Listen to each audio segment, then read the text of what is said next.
Uh, Hello, everyone. Welcome to Tarnished Bronze. We've got a special treat for you today. We've got Fantastic Four number 242 to 244, and we are talking about Terrax, and we are talking about Galactus, and we are talking about whether Reed Richards is going to kill the ultimate enemy of Earth in many ways, or even the galaxy and cosmos, Galactus. So, Patrick, this is brought to us by John Byrne. This would have been right in your wheelhouse in 1982, right?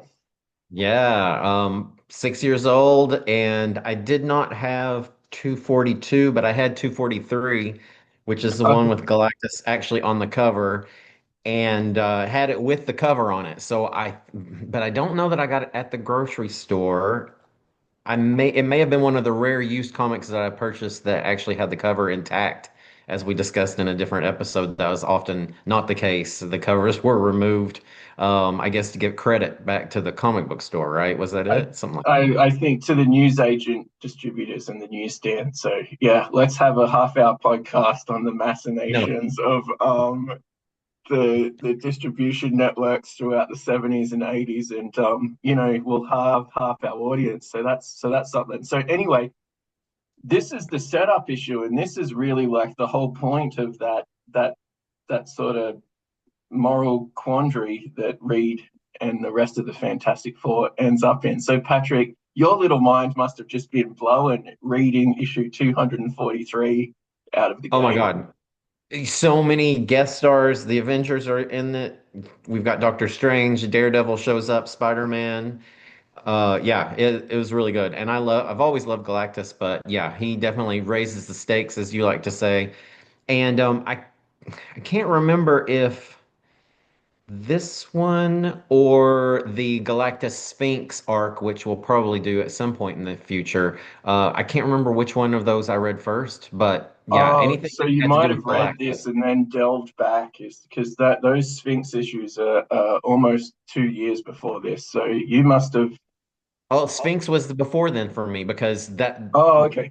yeah, and that was probably my favorite storyline as a kid. Like I Yep. loved the Sphinx for some reason, even though spoiler alert, he doesn't really make it out intact. Space, But space pyramids, space, antiquated Earth, gods and goddesses make me feel just really happy for some reason. It's so dumb. oh It's like yeah. I love watching Ancient Aliens. It's all utter garbage, but it is very cool.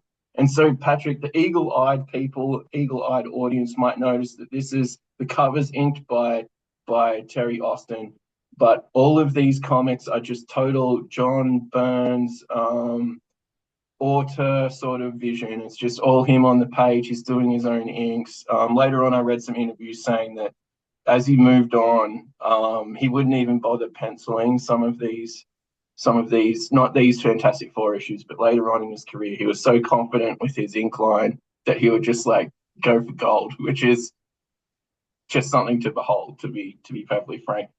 Um, so the first issue, Patrick, this is maybe a year or two into John Byrne also writing the Fantastic Four. So we've got this issue is presented by Stan Lee. So I think all he did was sign the checks, if he's even doing that at this point. Maybe Jim Shooter's signing the checks. But I personally like the lettering here because John Byrne's lettering kind of irritates me a little bit.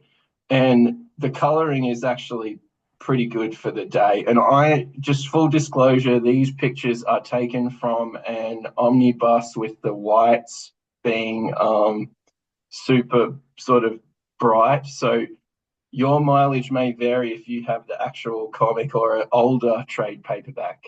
So Yeah, I don't know if you can see that, but the coloring is definitely a lot brighter on yours. yeah, and so I've noticed that for things like Batman and Brave and the Bold and some sort of more things that I'm kind of interested in, like the Shadow and these detective stories and stuff, the glossy paper just isn't doing it. It makes it very dull. It makes it a very garish read, and the dullness of the newsprint blacks make the page sort of look cooler in some of those older, especially like Judge Dredd.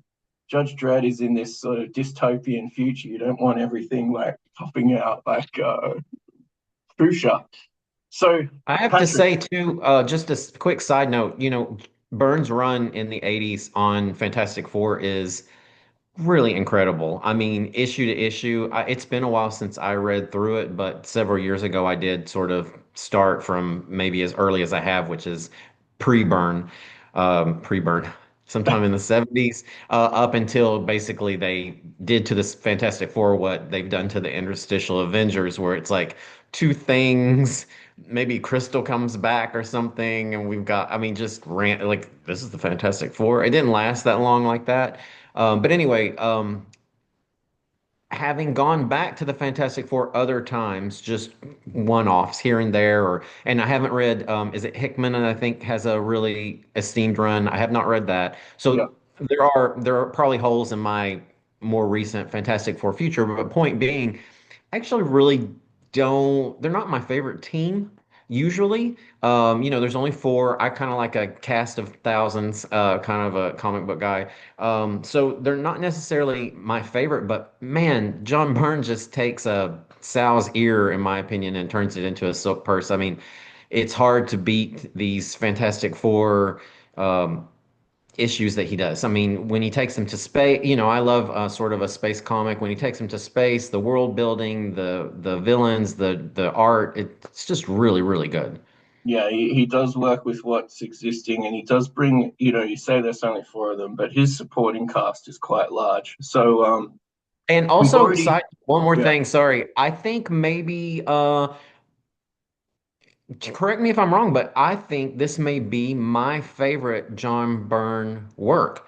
I like this better than his West Coast Avengers, which I do like. I like it better than his Superman, which I do like. Um, We haven't really gotten too much into his regular Avengers, but we'll be doing that. So far, I haven't been he's just super writing that though. It's different if you're getting the full true. burn experience. So this is What do you think your favorite burn is? so that my favorite, but no one's favorite burn is Trio. No one's favorite burn is those Fumetti comics that he made of Star Trek, where he cuts out old pictures from the. So let's just discard those out of I my know you top like five. Next Men, but I So don't think that that's his best. no, I don't think that's his best, but I, it's my favorite because of the way that he is able to also in Hmm. his letters column spit out some of Mhm. his ideas and stuff. But I'm going to sort of almost do a heretical take and maybe say that I like the Hidden Years the best. The Oh, X-Men oh. Hidden Years, like Hmm. Heresy. No, no, no. You know that I love that. I'd only probably pick Fantastic Four over that just because there's more to choose from, right? Um, I mean, he did it for years. Full disclosure, I am reading my John Byrne Fantastic Four omnibus, and this is one of the things that came up in it. So I haven't read the whole arcs yet, so it might become my favorite. And I do have to dust off the Namor and there's John Byrne Namor and John Byrne Wonder Woman, and apparently like they're highly like they're John Byrne is always polarizing, but within the community they're kind of highly rated. So we'll see how they shuffle out as well, and And that'll be I don't know those, so that'll be learning for yeah. me. And so the Namor, he's actually drawing and writing it. The Wonder Woman, he's drawing and writing it.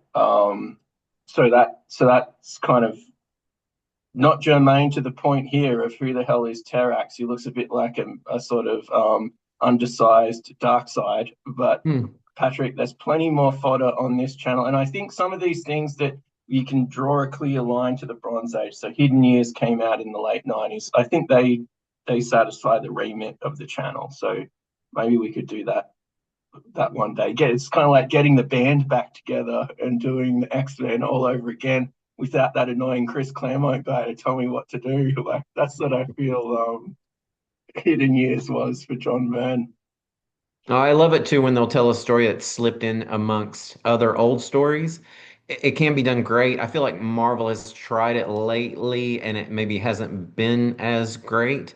For example, I think when Ron Lim's Silver Surfer, which I'm a big fan of, they sort of released a new episode in the last couple of years that fit into that continuity. And then I think there was one around the Avengers Mansion invasion where they sort of slipped an old story in. And I was really excited about both of those because those are both two of my favorite runs. But I was a little bit let down by the story. I love it that they tried it, but it Yeah. wasn't too much bang for your buck. Sometimes it works. I haven't read it yet, but I've got the issue sitting next to me, the Rogue in the Savage Land with Magneto and Hmm. stuff, kind of thing. So, let's see how much mileage beyond the cheesecake that brings, because I think for reasons that escape me, Rogue's clothing is disintegrating. But By the issues.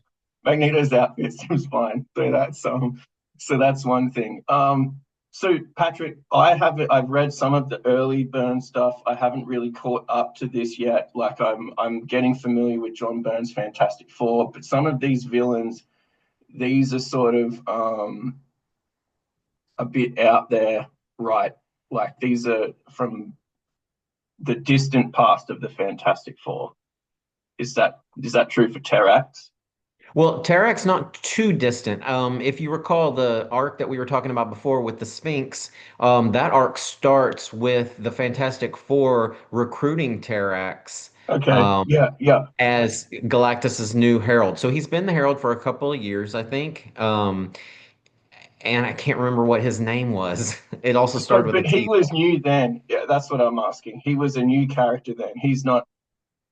Yes, yes. Okay. He's All right. he's So, he's re he's still relatively new though in the pantheon of comics at this yeah. point, but no, not a brand new character. This is not Okay. the first time we're seeing Terrax. Like I said, they really mixed it up with him during that Sphinx arc, and also are sort of responsible for him becoming a herald. I think he may even mention that in this story Yeah. arc, It's kind of where his he holds them axe to grind. responsible. Yeah. He's Say got it an again. axe. He's got a hell of an Axe to axe to grind. grind. Yeah, good one.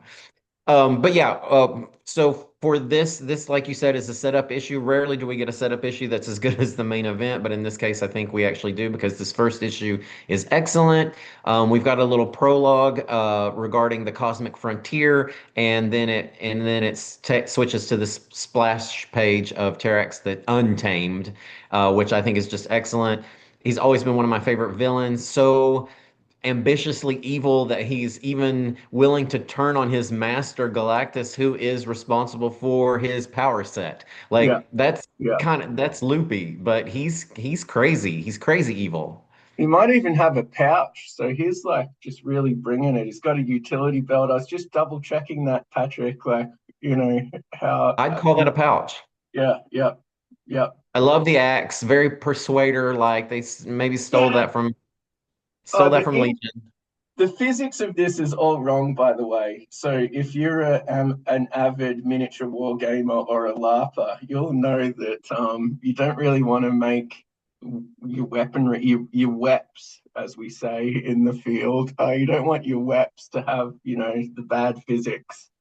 Um, yeah, so tangential. Also tangential, I love this automatic Christmas tree. I feel like Reed is a little bit underappreciated by Sue Storm in inventing this for her because, as I have maybe mentioned to you before, one of my ambitions in life was to have a closet big enough that I could just store my Christmas tree without having to pull it down and put it in a box and refluff it every year. So, life goal achieved. My Yeah. Christmas tree at this moment is in a closet upstairs.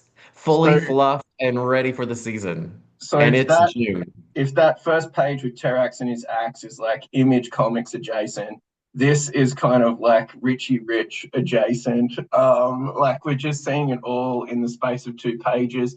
And then we were talking about adding into the character base, John Byrne. This is a little bit out of focus on the right. But to me, this looks like Freewheel and Bob Dylan going down the street in the cold. I think it's maybe the second album. Yeah, it just looks like he's gone. That's a pretty good visual. I'm going to have Johnny Storm do my Bob Dylan cover. Um, just as an aside, fantastic sort of drafting. Like I feel like we get a place. So we're in the Baxter Building. We're in the streets of New York City. Things are happening in a greater world. It's winter. There's snow. If you look like on the rubbish bins and stuff. And I know that you love a picture of a rubbish bin, Patrick. So we have to make sure that we captured that. Um, now, Love Jake, Frankie Ray. I yeah, think here it really demonstrates one of the things I love about her, especially when she's in action, but also when she's in civilian clothes with Johnny. They have the contrast of the blonde, very yellow hair with her red hair, and then you see when they are in action, there's just enough contrast between the reds and yellows and oranges to make them very interesting as a couple. And then yes, I know you were probably going here. Sorry, didn't mean to step on your toes, but. Love the demonstration of the power that we're seeing here in the Manhattan skyline. That's just awesome for me. yeah, unbelievably cool. And I think that, you know, John Byrne must have a lot of tricks because look at the cityscape as well.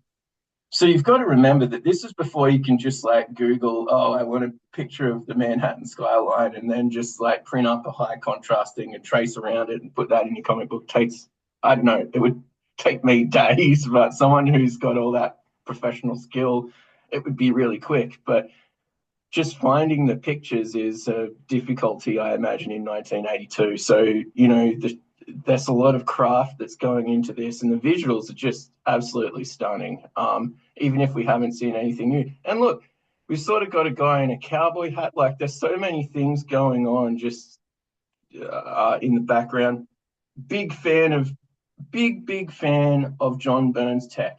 Now, people Hmm. say it's Austin that makes all of his texting in his X-Men work, which I'm not going to argue. I think the Austin inks really enhanced this. This is John Byrne by himself, and I don't know, maybe he's watching TV and just filling in all of this apparatus with various contrasts and stuff. I think it looks super cool, and it's exactly what it says on the tin. Like, this is the Fantastic Four headquarters. We've got at least one chair and this massive kind of crazy laser microscope looking thing. Just that really helps us build the story. So we've got a lot of things going on. We've got some Christmas and some Christmas cheer. We've got some socialization. We've got the big bad. And then we've got some strange apparitions appearing in New York City. And this is probably only like 6 or 8 pages in. Um, Patrick, it's just like your little mind must have been blown 6, 7, Yeah. 8 years old. Like, Yeah, it's great. And I think when it really turns up the heat is this is just an excellent battle series between the team and Terrax once he arrives in Manhattan. Um, the best part of the book, probably. I mean, like I said, I love the build up, but especially when you're a kid, this is, your meat and potatoes. And we have the Thing who has sort of been devolved at this point during one of Reed's, I guess, aborted attempts to turn him back human. And yeah, he goes toe to toe with Terrax. I love the visual of him knocking him through all the floors. It's like a dollhouse yeah, schema it's there. it's fantastic. It's like something that you get in a Peanuts strip. Like, it's very cartoony, but John Byrne obviously draws it with all the full sort of pseudo realism. But yeah, I thought this was a great scene. And you've got to hype your villain up, and it, like, if he can smash the Thing through, what is it, 1, 2, 3, 4, 5, 6, 7, maybe 8 stories of floors with all the plumbing and all of the concrete and whatnot. Like, I think you're pretty powerful. Axe or no axe or like, Also, he shaved off the top of the Baxter building, by the way. oh yeah, just yeah, does it. He does it all. Decimated the top couple of floors. Yeah, The top 2 stories. It even says there. Yeah. yeah. It's kind of yeah. Here we go. Back in issue 211 is the call out. Now, not content to do it once, I've cut Mm. off this double page spread at the top, but we also get it in horizontal, in perspective, might I add. So the middle of it is straight down, and the edges are like correctly the way that you would see it through your own. Just wonderfully inventive. What a pain in the ass to do, but I mean, almost 45 years after the fact, we're still talking about this, Patrick. Well, and you see, this is a Byrne sort of special where you remember from the Elsewin that we kind of looked at together slash on our own, but the primogenitor he's of the channel, maybe, is the Elsewhere series. yeah, I'd say, yeah. I was downloading those online and sending them to Matt as they came out. I was very sad when it all sort of fizzled to an end. But hope springs eternal, so you never know. Maybe it'll come back, but I doubt it at this point. I still have it on my calendar to check every 3 to 6 months to see if anything, because I'm not a regular burn victim, is Yeah, what yeah, they're yeah. called. I'm wondering when the X-Men go out of copyright. So Superman and Batman are so you can't call your comic book Batman and have the logo, but you can draw Batman and sell, more importantly, sell Batman as long as it doesn't have the bat symbol or the Superman symbol and so on. So it won't be too long before Yeah. maybe at that point will be the estate of John Byrne. We'll be able to get that legitimately in a beautiful edition. I think I've seen a few pages colored since then by just fans, and they look great, and but not enough for me to go back and try to find them all. I yeah, was like, you know what? Let's not go to OCD on this and just be happy with the penciled yeah, unfinished. But yeah, what the point was is he's very sort of famous. I don't know if he's famous for it, but he definitely always sort of draws the perspective lines, right, as he's doing his building work and the backgrounds and the landscapes. yeah. It just So it gives it, looks like this is what's been done here to yeah, me.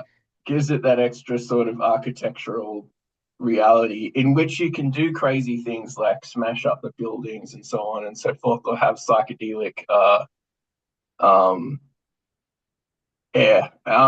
So have you seen the dome? Basically, Terax is making Hmm. the dome, and he's sort of trying to isolate Manhattan for reasons that escape me, just Manhattan, um, and sort of encapsulate it. And essentially, this is how he's going to ransom the Fantastic Four to do his bidding.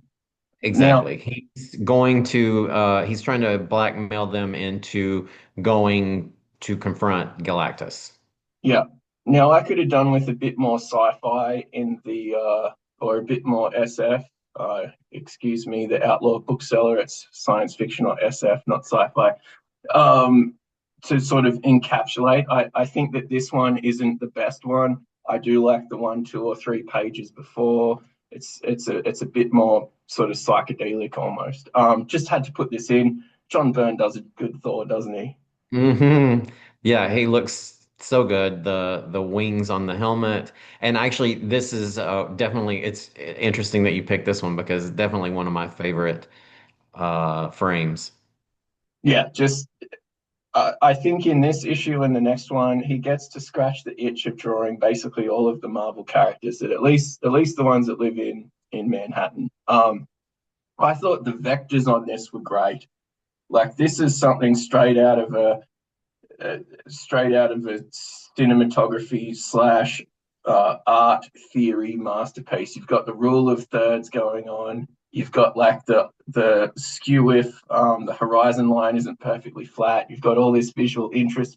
You've got Terax's manhood compensation device pointing the right way, right at the Fantastic Four, Patrick. I don't think you can get away with that, today, but you could then. Um, what makes me curious is, did John Byrne draw something in behind all of that inked blade and then inked over it? Just as a bit of a joke. I think someone is having some fun there. Anyway, there's so much going on, Patrick. Like just a really fun issue, and Terrax is just sort of enough of a villain to fight the Fantastic Four, let alone the issue that you and I know is coming down the pike. So just great artistry.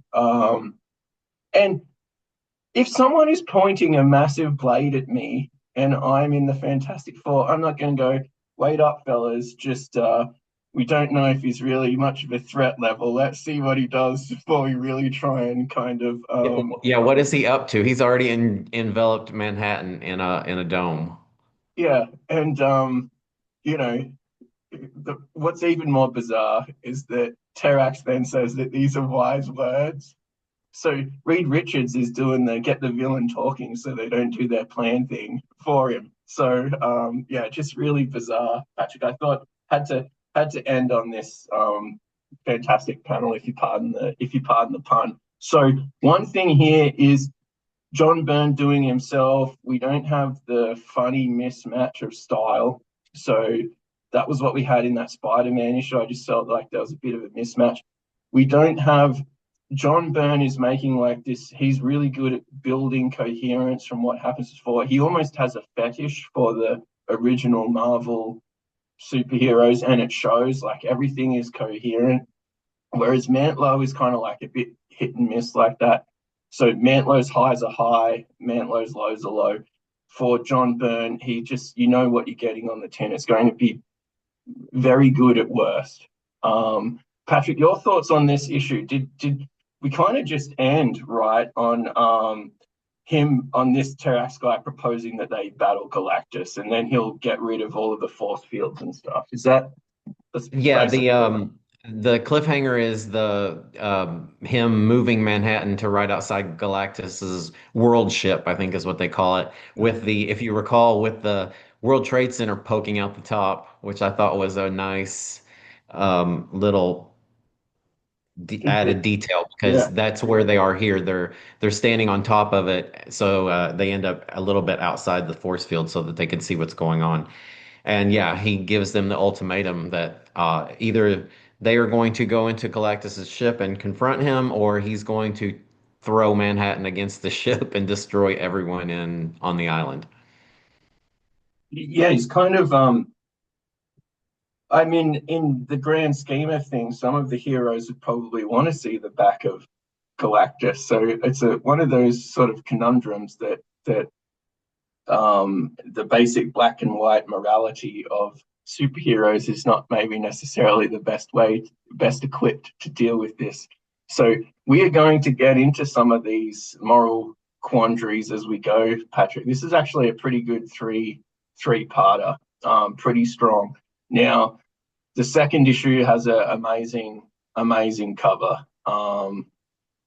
Just yeah, it makes you feel just really good. It's just this is one that if I was 7, 8, and I'm choosing between two comics because I've probably got 75 cents, and like you have to make a choice. Like this one is the chosen one, right?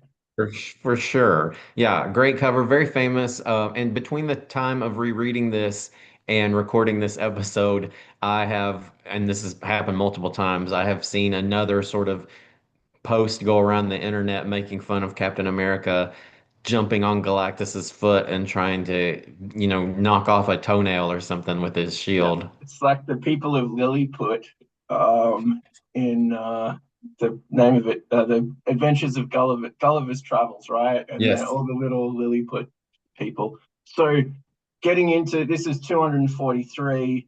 Um, John Byrne, does he have a thing for redheads? You would think maybe so. Yeah, I Also, mean, really, I've always, I said this sort of in the last issue, but I've always really liked her solid gold outfit. Like it's very solid gold dancer. I just it's it looks a little Kylie Minogue-ish, to be perfectly frank. I The can the see hot it. the hot pants. But in the midst of all of this glamour, we have utter desolation. So Byrne is able to bring the sex appeal, but he's also bringing it in this desolated, just destroyed midst of absolute carnage and chaos. And to me that makes it sort of that makes superheroes even more absurd, which in many ways makes it even better because they're in these sort of amazing outfits, they do have amazing powers, and everything around them is just sundered, and they're looking $1 million. Now, this is also where we get the first inkling that maybe Frankie Ray has a crush on Galactus. Just sort of an interesting idea. And when I was writing my notes, I was like, "Oh, is that a thing?" And then I remembered actually when I was rereading my notes that they picked up on that later on in the Silver Surfer. I think it's volume 3, Okay. where he finally escapes Earth, and he kind of tools around the galaxy with Frankie Ray for a while. And by that time, she's basically in love with Galactus. So that definitely that seed produced fruit eventually. Yeah, so that's what I do like the people that you don't need to recycle old stuff, but if you can bring the old stuff and put a modern sheen on it or a different twist on it, that's when you've really made it.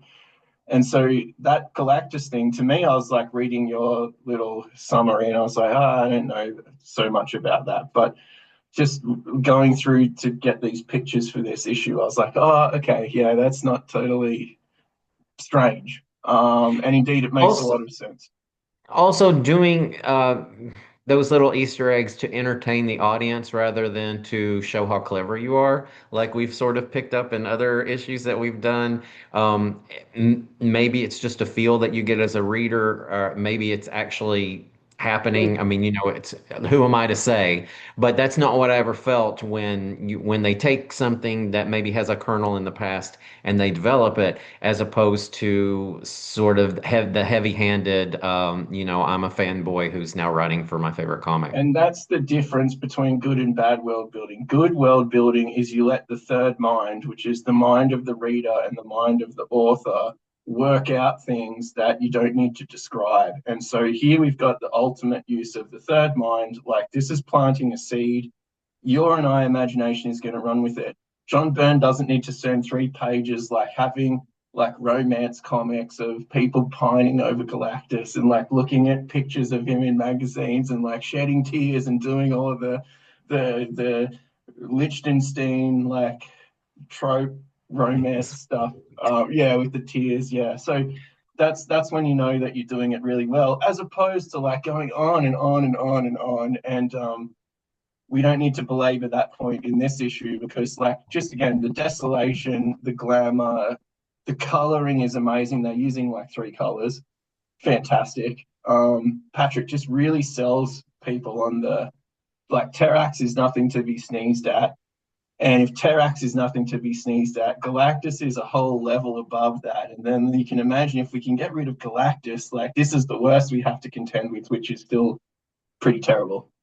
And Frankie Ray here is serving as sort of like the stand-in for the audience, right? She's relatively new to this superhero business, so she's especially at the beginning of this issue, it's all about her being so taken aback by the sheer power of Terrax, and then realizing, oh, Galactus is his master and who's his empowerer. So how much more powerful must he be? So she's kind of giving us the scope of the adventure because the Fantastic Four, they're old hands. They're more worried about getting the job done.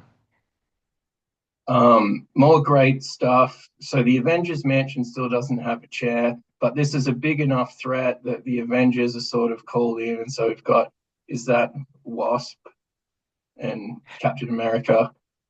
That is Wasp. I don't know at this point because the Avengers I'm reading has all of the weirdo Greek gods, so and Lava Man. So This is the Wasp using one. I guess this has to be John Byrne, but I'm wondering if maybe Shooter might have squeezed in the extra Cuisinart reference because I think, as we've discussed before, from Secret Wars 2, it was just a Marvel thing. It was just the okay, funniest because word in the world for them in the 80s, once Cuisinart. I've seen it once, I can't help but see it again and again and again and again. And you will But see I it. didn't notice it until you mentioned it in one of our episodes. More great manhood compensatory devices, but now they're doing it in space, which is even better. So it looks like the thing has a protective suit so that he doesn't get soiled by Terrax and I'm not sure what a glass bubble dome hat like a goldfish bowl is going to do against a massive, that ain't a knife, this is a knife. Um, Patrick, your thoughts on protective attire both in space, which is fine, but in space fighting people with essentially swords. Like, just what are your thoughts? Well, I mean, the protective attire, I think, is for the vacuum of space more than the axe. Because his body probably is protection enough, maybe at least for the first whack, right? N you know, not to coin a phrase, but yeah, I'm a big fan of protection. I think it's it's a good Yeah, thing. Um, yes, this is where we're back, where the cliffhanger left us off, where Terrax is saying, you all are going to have to go into this ship. If you don't, I'm going to throw Manhattan against the side of it. And the Fantastic Four do decide to go do his bidding. Of course, after all of this, Terrax still gets impatient waiting on them and yeah. rips a hole in the side of the ship anyway. Like I said, I mean, before it was more his ambition that was so galling, but I don't, it's really crazy how, what an ego this guy has when it comes to fighting someone that he knows he got his powers from. And basically, he's the lieutenant. So Yeah. yeah, um, I kind of like the slump sad Galactus. Like it makes me, I kind of like these outsized characters with a very small interior concerns. I kind of like that. I like the Galactus tech.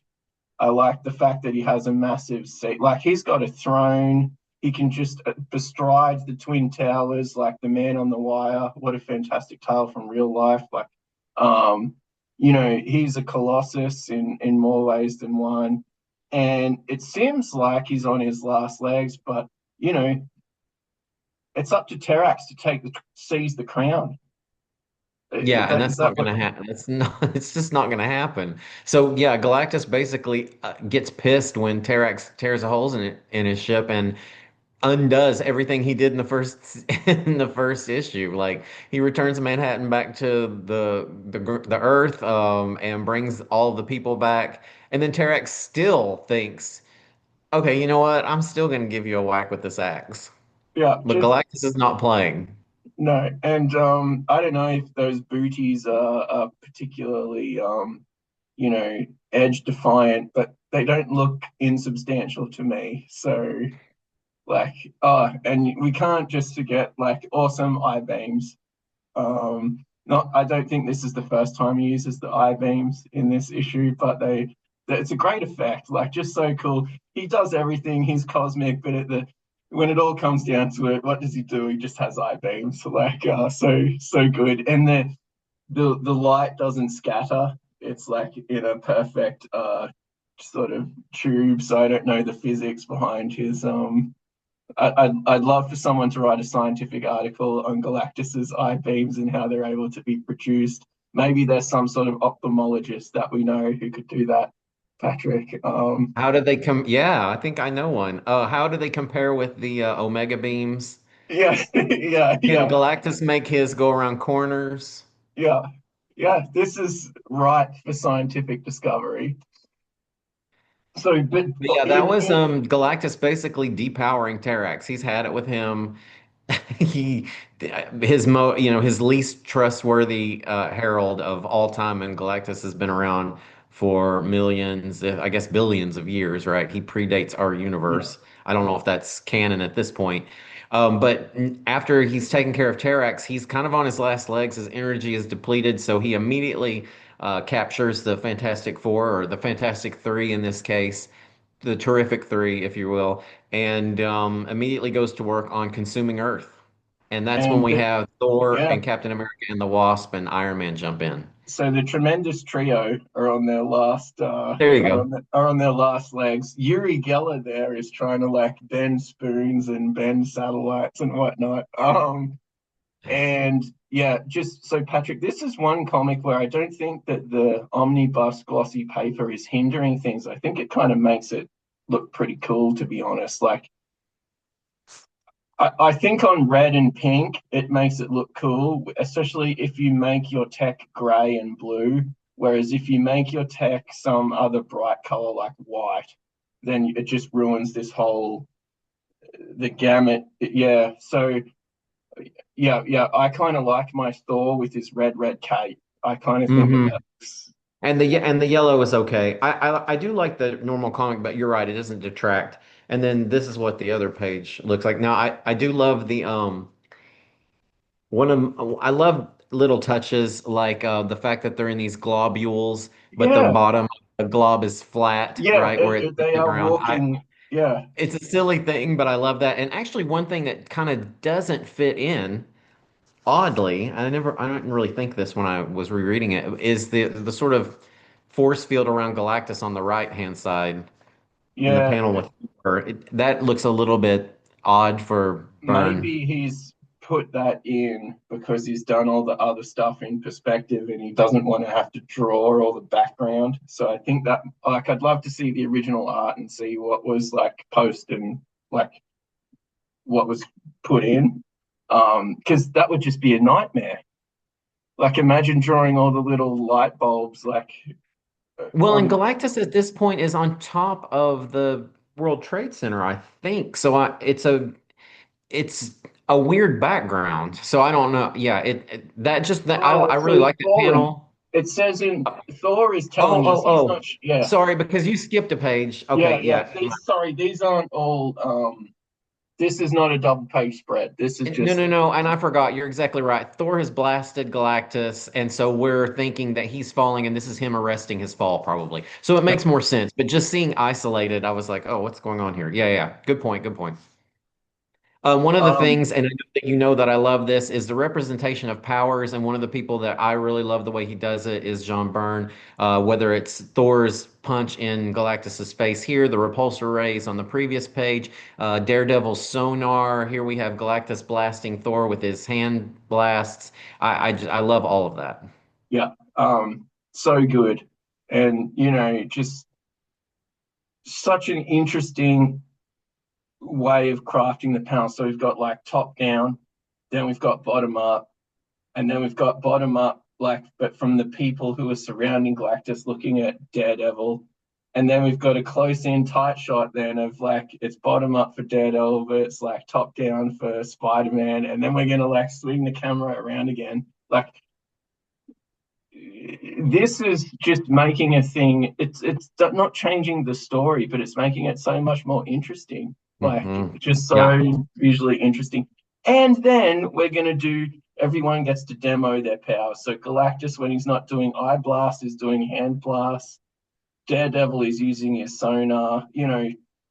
Just really cool stuff. A couple of interesting notes is Wasp surviving a direct hit of the I beams is a little bit odd. It looks like a direct hit. I mean, she's engulfed by them. And Yeah. then also always loved, I mean, something that stuck with me, and I've seen it mentioned online. I mean, I know other people like it as well. But you don't see that often. Two heroes like Spider-Man and Daredevil just kind of sitting, watching, Oh and saying, yeah. this is outside our pay grade. We're just going to hang back Yeah. And and so the check caption out the scene. is the caption there is, to be honest, I don't think much of Earth's chances if it comes down to it. And it's best the best thing we can do right now is just sit and watch and wait. Like Yeah. so good. Yeah. I mean, I'm sure it's happened before in comics, but for me as a kid, um, or, if I'd be hard pressed to think of another example, that was sort of as in forefront of your mind as this huge melee that we're having, and then two super famous heroes that you don't see a lot together, right? Just being like, yeah, we're just gonna sit this one out. So I love that. Now, Patrick, can you check in your comic if these are two adjacent pages? Because like They are. Yep. okay, yeah, I knew I picked And these you'll ones see up. they're Like, much less bright. yeah. Um, for me, I like the right hand side color gamut. The left hand side, I keep getting this shine when I try and scan these. This is just amazingly crafted stuff. Like you see the slingshot of this is the equivalent of some nobody knocking Iron Mike or Muhammad Ali down, right? Like you know that they're probably not knocked out, but just knocking them down is victory enough. And you can just like it's so kinetic, so amazing, and so simple. The best panel in the left hand side is the boing. It's all in the lettering and the.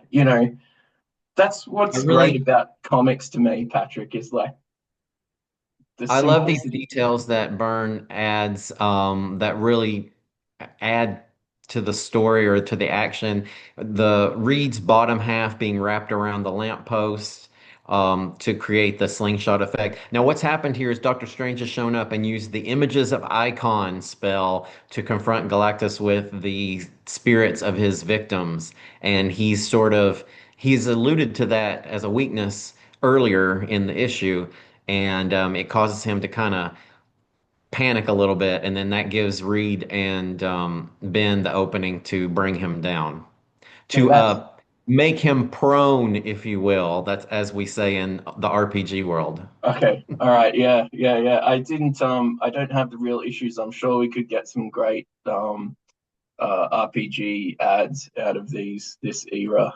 We might have to do a special episode where I just photocopy all of the ads and you Oh, just say yeah. whether you want to play the game or not.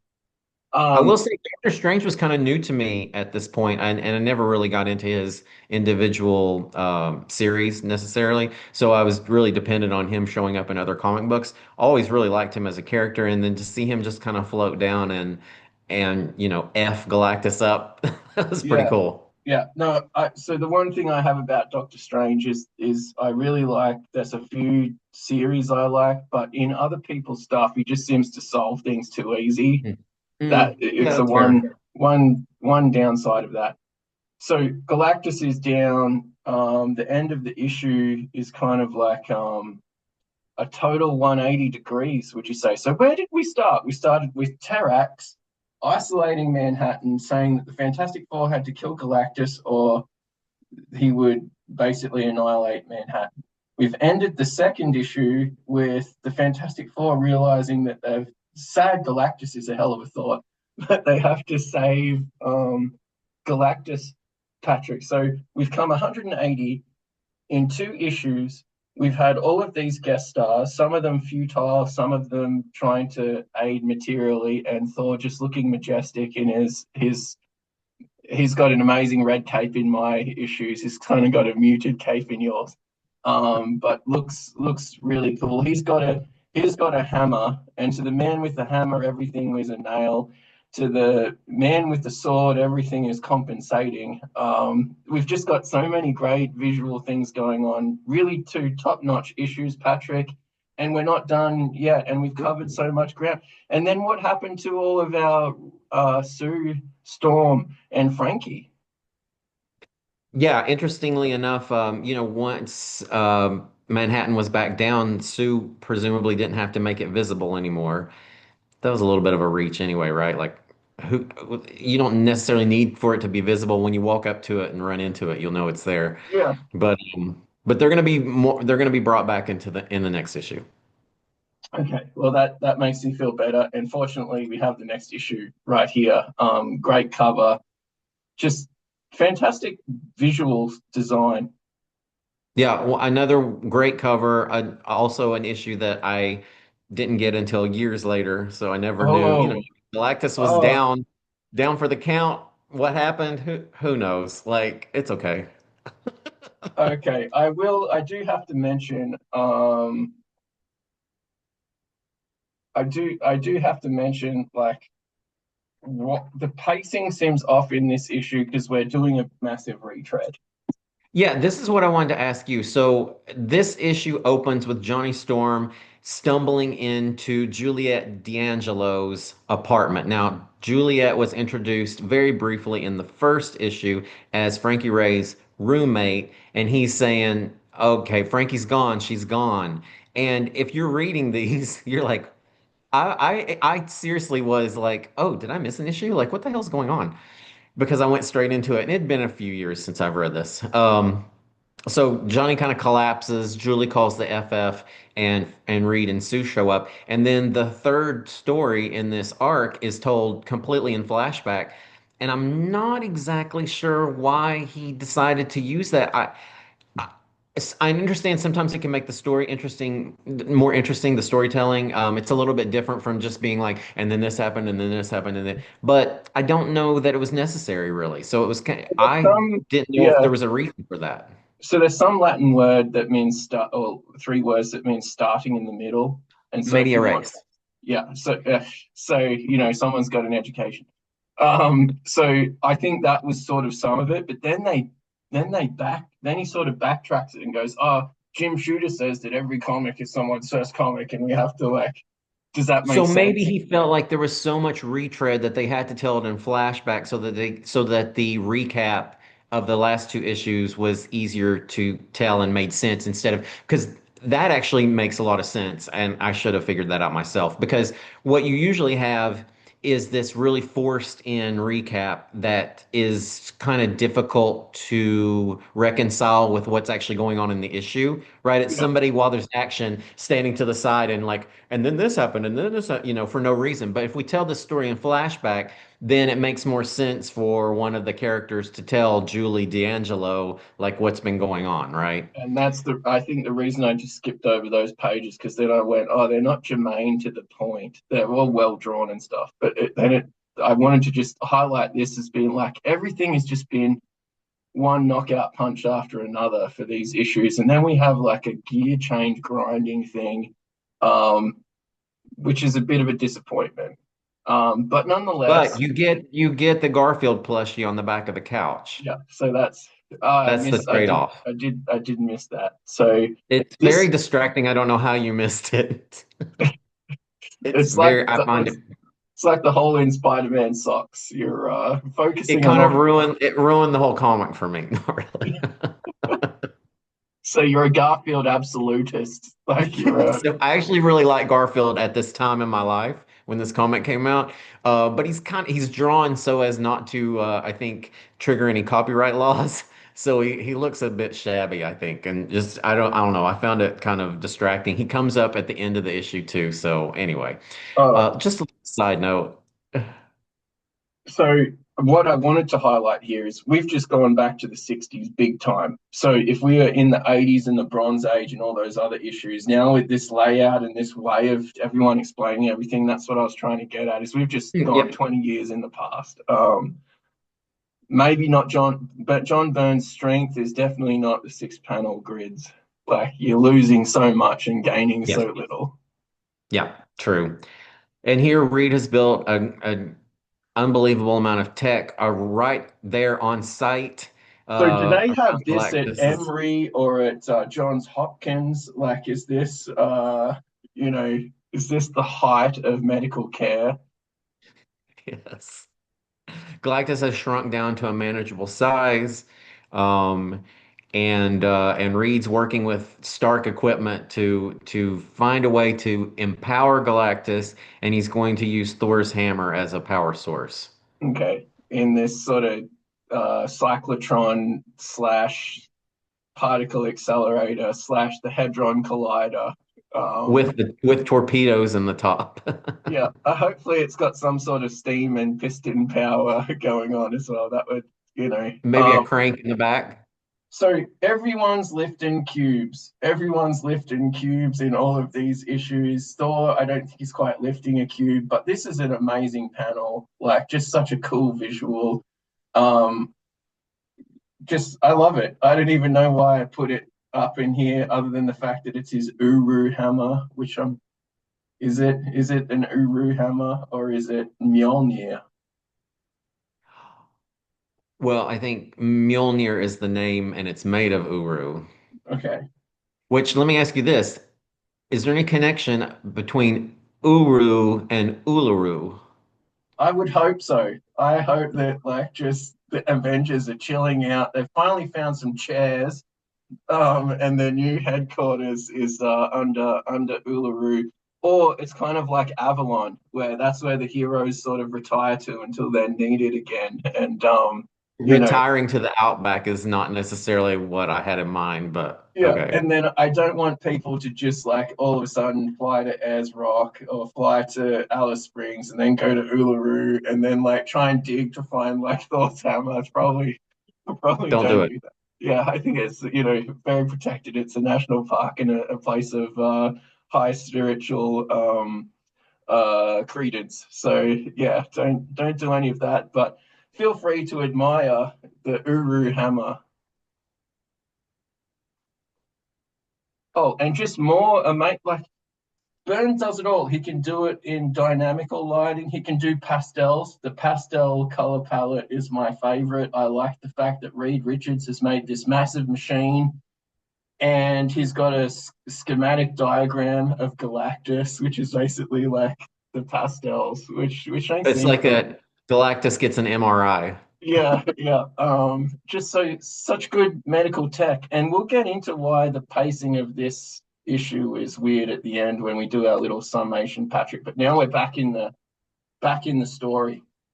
Yeah, so basically, Reed has been able to repower Galactus with Thor's hammer, and then Reed says, "And here are six possible planets without sentient life that you can consume other than Earth, because we have saved your life."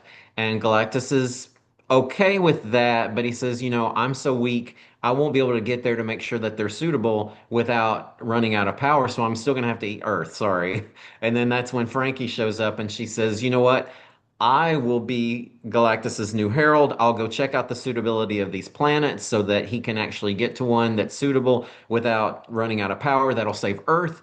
But in the future, I'll lead him to inhabited planets if I have to. I don't care. Basically, I kind of have a crush on him, and also I'm going to get to explore the cosmos." So she really does a complete 180. She is Bye, Johnny. 100% not concerned with her friends. She could care less if Johnny drops dead. She doesn't say goodbye to her roommate, Juliet D'Angelo. She says, "Let's go, big guy. Give me the cosmic power. I'm ready. I'm willing to, commit mass murder for you." Like I mean, that's called falling hard as far as I'm And concerned. if John Byrne is our guide, beware of redheads. I think that's the Yes. And here we see the Human Torch trope, right? It's in the trailer for the new movie. yeah, What do you think yeah. of the trailer for the new movie? Uh, We haven't talked about that. I'm looking forward to it actually. The last few Fantastic Four movies have been abominable, especially the one which I think was just called Four. It's just like why mess with a good thing? Anyway, I'm cautious. Let's say this cautiously optimistic. Yeah, and it's so the look and feel is so retro. So I'm Oh, really yeah. I hope it is actually like a '60s film, like they yeah, make do it. it. Yeah. A sort of analog material. That's a new show on Netflix that has sort of modern computing but based on that tape stuff, like the old style cassette. I think it's called cassette punk. It's kind of that's an aesthetic that I think Stranger Things really leans into. But it's kind of like looks like that. But it's set in the modern world as though we have the computational power of now. It's just the fact that the hardware is all sort of old school. And so I'm hoping they do something like that in the Fantastic Four to sort of make it fun and not make it so like a poor man's Avengers. I think it'll be interesting because I don't know if you've seen Thunderbolts. I highly recommend it. I thought it was really good. I liked it a lot. I didn't expect to like it because I usually like superhero movies with superhero powers more. Yeah, So I was not exactly sure how I would react to it, but I think it's really well done. And Florence Pugh is just amazing actress. Probably not probably, definitely one of the best actresses of her generation, in my opinion. She just really runs that movie and makes it what it is. I think it was really well done. But the end seems to sort of allude to the fact that there's going to be some tie-in between this new Fantastic Four movie and the Thunderbolt universe. And I'm really wondering how they're going to pull that off because the styles are so different. So I mean, I know I'm getting ahead of myself because I haven't seen the Fantastic Four movie yet, but I'm kind of excited. And on that retro feel, the new Superman movie kind of looks like it's a little bit more of that retro actual superhero movie as opposed to, oh, we're too embarrassed to do a superhero movie, so let's not do costumes. Let's put them all in black or black trench yeah, coats or, they're just civilians. They don't have code names unless we accidentally call them by that just in passing, but it's not really what they're called. We just call them by their first name. Yeah, I'm okay with that. Like I said, I always say just entertain me, but I also feel like we shouldn't be apologetic for our what do they call it? Guilty pleasure, right? I don't yeah. believe in guilty There's pleasures. I believe in pleasures. plenty of serious movie out there, and I'm blanking on who said it, but someone said you should take pleasure very seriously. Um, Exactly. like it's Just fine. enjoy it. And a superhero movie is what it is. If you can't suspend belief to believe to have someone in a colorful costume, how can you suspend belief to have someone flying around on a surfboard in the first place, right? Like you either have to go with it and sublimate yourself to the process or don't go watch the movie. That's Now, and then it's not. sublimation is another great educational word, and also by the same token, can anyone really believe that Julia Roberts worked in a small pizzeria? I can't. So like suspending disbelief works both ways. And But yeah, back to this story though. Again, love Frankie Ray. Once she gets cosmetically, also when she becomes cosmically powered, she does change cosmetically, and I love her new look. I love the look of Nova. That's what she's eventually called. I don't know if she's called that yet. And this last splash page with the sort of rainbow rings is just great. I mean, it's so beautiful. I just love it so much. yeah, it's superb. And what does your one look on in the books? You have the book right there. Oh yeah, Like yeah. I think this last page looks really cool on my omnibus. Now, it's a bit off because it's the book's so thick I can't get it to lay flat. and in this case, maybe the brightness works for yours. I mean, I still love it just because it's so, Yeah, yeah, retro. But yeah, I mean, this coloring that you have is probably maybe more what he had intended, to be honest. yeah, yeah. And that's So not here all. we're wrapping up some. We're dropping some foreshadowing for future issues because he had a little bit more space, I think. So after we wrap this up, the story, the flashback, then we go back to present day. Johnny Storm, the serial playboy, is morose and feeling sorry for himself. He's sad Keanu, which was in my crossword the other day, because he's lost the girl and he's consoled by his sister and Reed. And Reed purchases the Baxter building, which is minus 2 stories at this point from Collins. And then he's organizing the transport of Doctor Doom's body to the Latvian embassy. And that's what we see here. Doom or a Doom bot sort of reacting to that. And then we finally get a little bit of a glimpse of the mutant powers of your favorite tot, Franklin Richards. I know you're a huge fan. Actually, I wasn't too much of. I wasn't. It was not too bad when in that Chris Claremont era in the '90s. Like that's when I kind of. That's my first Fantastic Four, and he wasn't too bad. I just didn't actually know that a 5-year-old kid was over 40 years old in the comics like that. That sort of jars a little bit. And Patrick, this is what I was going to get into. Fantastic Saga. Now, this is 1982, and we are doing 22-page issues. But it seems to me this one was these might have been a recent change from the 17 pages, in which case we would have had none of that like fill in flashback stuff, none of the now we have to have a reason why we're doing a flashback, so I need a few pages of Johnny Storm doing this bullshit. Does that make sense? Do you think that Mhm. like it seems to me that it's an old school 3 issues, the 17 pages. I think maybe it was 15 cents, and then it went 22 pages for 20, like some number in I the think these were 60 cents on my late covers. These are 60 cents. late 70s, early 80s. They put the page numbers different, and so I think John Byrne cut his teeth on these 17-page X-Men and Fantastic Four issues, which is why we have in the classic X-Men they do the backup story to make it Mhm. sort of value for money. Does that make sense to you? Like, I feel like, oh, why are we even bothering with this flashback? And then I'm like, these might have been crafted a long time ago for, in the first 10 issues, we're doing this. In the next three, we bring Galactus back. It may have been buffered, but I honestly think that John Byrne, he's a little bit too modern and too good already at this point to do that standard. Reed stands around while he's actually pushing the plot forward and takes the time to recap everything. I when I made my notes, I really wasn't getting it, but when we were talking it out, it really came to me that I think that it's because it's a storytelling method that he can do. He can use this as a flashback so that when he does this recap, it makes more sense because Reed, there's nothing going on, right? We're already at Yeah, a after the denouement, if you will, and he's talking to a character who needs to know what's happening, and so he can just tell her from the beginning, and it just makes more sense as a story instead of being like one of those Silver Age stories where the recap is even worse, right? You already felt like it was kind of wedged in, but I think he wanted to make it feel like at least it made sense in the storytelling in a yeah. more modern way. I I didn't really notice it in the first. Like, it's not actually, not even do I not notice it. It doesn't actually happen in the first two issues of this saga. The only reason I really noticed it is because of all of the back matter almost of like the Sue and Franklin Richards and the Doombot stuff and all this sort of things. I was like, oh man,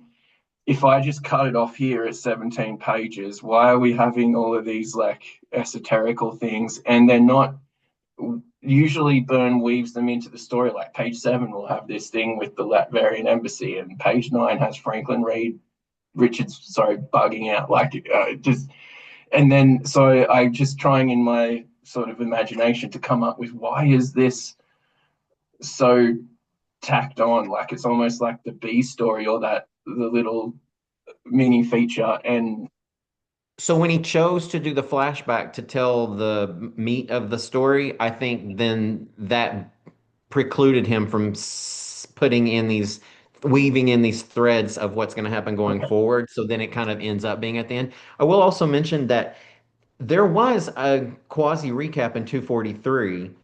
Um, it's sort of told by Galactus about Terrax and about his when current he says, regime. how could I not know that Terrax had flown to Earth, shaved Yeah, off the top of the Baxter building, and pulled Manhattan? He's like, I'm Galactus, I know everything. So, but it's only 4 panels, so it doesn't feel like by the time he gets to the third issue, there's so much more to recap, I think, that it maybe that's it would that's what I have meant. been I'm weird. transported to 1968 with this the layouts and the what is the matter, the materium that I'm reading, and then in the other two, it's just like as a happenstance, like Galactus is letting us know that he's not an idiot, but also letting the audience just riff Yes, on this about is what what's that. Yeah, me included because I didn't have that issue. So I was like, yeah. oh, okay, that's what happened. Yeah. Okay. Well, that makes a bit more sense. And Patrick, like, is this up? So I'm kind of like have to go backwards to read ahead because this is a little bit ahead of my omnibus reading. But I know that we're going into the negative zone pretty soon as far as the Fantastic Four. I'm really jazzed by this. I can't wait till I catch up to the Burn, not someone else, and John Byrne Fantastic Four things. So is this a pinnacle for you, or is this just like what you can expect? Or both? It's so it's like the Himalayas, right? Like there are a lot of tall peaks. This might not be Everest, but to the layperson, can you tell the difference between Everest and K2? K2 is actually harder to climb. So there are a lot of peaks. I think of, like I said, The because it Sphinx? was burnt too, right? The Sphinx series, it's a lot of issues, and I think other people work on it with him. It's not quite his own show, right? That's also a huge peak. The moving of Adelan and the Inhumans to the moon is one that sort of sticks out. There are probably other ones, but it's been a while since I read. So I would say it's one of several peaks. So the reason I'm getting into this is because our John Romita Jr. Chris Claremont X-Men just so happened to be like 3, 4, or 5 issues of just the monthly series. This isn't special. It's not Secret Wars. It's not like Crisis. It's not a thing. Yes, it is still a And peak for him because even in his super long run, which was so excellent, like I said, consistently excellent, it's still maybe a step above what he was still doing. But you're right. Now they do have extra this is, special guest stars, right? The Avengers were coming in, and the Avengers weren't always in Fantastic Four, but it's still not a special event. It's still just the next 3 issues of Fantastic Four. yeah, So that's what I'm anytime kind of, Galactus shows up, though, that's special, yeah, you that's know. what I'm kind of getting at. I'm looking forward to Doom. I like Doom as a character. I find him pretty compelling, to be honest. So this is kind of what I'm getting at is like I actually like the first one. The Terrax battle is like exactly kind of a sort of fist fight sort of thing. You've got the moral quandary. You've got the science fiction aspect of the Fantastic Four comes into the elements. And then in the end, you've got the science fiction and the personal. Like the Fantastic Four is a family, and Johnny Storm has lost his significant other. Is like no longer the freewheeling Bobby Dylan. Is Yeah. a hard rain's gonna fall. But he had no commitment to her, and he was probably messing around with other girls anyway. Like, give me a break. Is that Bob Dylan or is that No, Johnny Johnny Storm? Storm. Johnny Storm was a fuckboy before that was a thing. Can I say Or, that? yeah, or both. I just did. I think the little kids have tuned out by now. Oh, yeah, sorry. Yeah, this Um, is a long episode. They've already gone to bed. yeah. Uh, Point being, and I know where you're going with this. I mean, do you want to say where you think this is? You want me to kick that off or not? Why don't Because you start? Why don't you start the bidding? I mean, this is top three, no question. As much as I love Legion, a Universo project just can't. This is too good. Galactus, you got the Avengers, you throw in Daredevil just in a side note with Spider-Man for no reason whatsoever. Got Doctor Strange. Um, I I wouldn't put it above Hellfire, but like I said, and I've said this before, I feel like when we tied Hellfire to Nimrod instead of splitting 207 to 211 into two groups, it's really going to be Yeah. hard to dislodge it. If it was put into two, then maybe somebody could outstrip it, but I think that's going to make it very difficult. As much as I love Cooling Gath and that sort of departure where we're going super Conan the Barbarian kind of thing, um, I'm torn. I mean, I want you to talk me into whether or Okay. not this should be two or three. I'm gonna get into. So did I think as far as character, Universo Project tells us more. But I think as far as art, the this like is astonishing. It's probably not the greatest Marvel crossover of all time, which as much as you and Rob Liefeld actually would like to call Secret Wars, the original Secret Wars, the greatest Marvel I mean, crossover of all time. maybe. I actually think Cool and Gath is the greatest Marvel crossover of all time, and it's Okay. so I mean, it we is really good, and I so know you love that, which I do too. Sword and sorcery, totally up my alley. If it's not a space opera, then it needs to be sword and sorcery or whatever that particular type of fantasy is that's called. what it. Yeah, I much prefer Sword and Sorcery to high fantasy. High fantasy is for people who have erotic art and not pornography. So you know where I stand on that. So Poor man's Patrick, porn. I think it's in the milieu of two, three, or four. Now I can convince from the artistic design and the fact that there's some artistic misfires, some bizarre choices. Although as much as I like Saturn Girl in Universo Project, some of it is a bit strange. Also, I am fine with the art at that time. Was that Lytle? Is that right? It is, right? No, it might be La Rock. Oh, you're exactly right. Sorry, I thought it was Steve Lotto. You're exactly right. It's LaRock.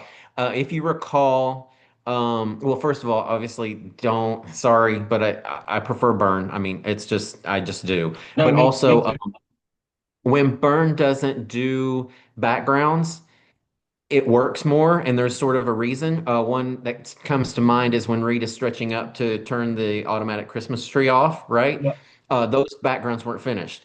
Otherwise, he's very strict, and it looks like there's so much more work in the page. Whereas um, So, but LaRoque, at those times, a lot of those backgrounds are kind of just colored in one color, had to and do maybe a little 25 bit more. I don't pages. want to say laziness because Yeah. No, he had probably a he, harder job. he had 25 pages to fill that guy, like, or Yes, 26. and the Legion, so it has so many characters. It's in the future. Yeah. It's a harder comic to So, draw. Now, you so also the would probably distinction say, to and you know me, this better than me, yeah, that Byrne was probably doing 250 pages a month or something crazy too yeah. at this time.